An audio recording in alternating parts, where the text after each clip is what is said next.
بسم اللہ الرحمن الرحیم۔ حضرت سلیمان علیہ السلام اللہ تعالیٰ کے پیارے پیغمبر تھے۔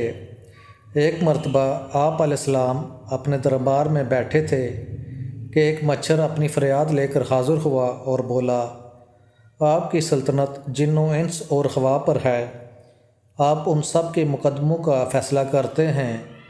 ہوا میں اڑنے والے پرندے اور دریا میں تیرنے والی مچھلیاں سب آپ کے انصاف کے گن گاتے ہیں۔ خدا کے لیے ہماری درخواست پر بھی توجہ فرمائیے اور ہماری جنس کو بھی عدل و انصاف فراہم کیجیے۔ حضرت سلیمان علیہ السلام نے مچھر کی فریاد سنی اور فرمایا، اے انصاف کے طالب تو کس سے اپنا انصاف چاہتا ہے؟ کون ہے جس نے اپنے تکبر میں آ کر تجھے ستایا ہے؟ مچھر نے عرض کیا، اے سلیمان علیہ السلام، ہم ہوا کے ہاتھوں تنگ آ چکے ہیں، یہ ہم پر بہت ظلم کرتی ہے۔ حضرت سلیمان علیہ السلام نے جواب دیا، میں نے تیری فریاد کو سنا، مجھے میرے اللہ نے حکم فرمایا ہے کہ اس وقت تک کسی مقدمے کا فیصلہ نہ کروں جب تک دونوں فریق حاضر نہ ہوں اور میں دونوں کو سن نہ لوں۔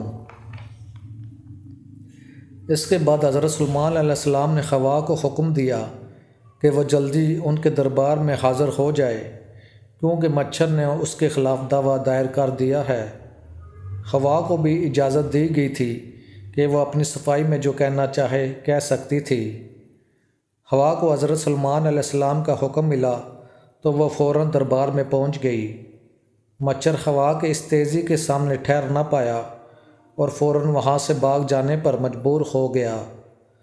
حضرت سلیمان علیہ السلام نے مچھر سے فرمایا کہ وہ رک جائے تاکہ دونوں فریق کا بیان سن کر مقدمے کا فیصلہ کیا جا سکے، مگر مچھر نہ رکا اور بھاگتے ہوئے بولا، اے بادشاہ، ہوا تو میرے لیے موت کا پیغام ہے، اس کے دمے سے میرا بدن سیاہ پڑ جاتا ہے، یہ جہاں موجود ہو میں وہاں ٹھہر ہی نہیں سکتا، یہ مجھے اکھاڑ کر دور پھینک دیتی ہے، میں اسے صرف ایک نظر دیکھوں تو میری آدھی جان فنا ہو جاتی ہے۔ مولانا رومی فرماتے ہیں کہ یہی حالت حق تعالیٰ کی تلاش کرنے والوں کی ہوتی ہے۔ اگر انسان کا نفس زندہ ہو اور انا بھی راستے میں حائل ہو تو اللہ تعالیٰ کا قرب حاصل کرنا مشکل ہو جاتا ہے۔ قرب الہی حاصل کرنے کے لیے نفس کو مرنا اور انا کو فنا کرنا پڑتا ہے۔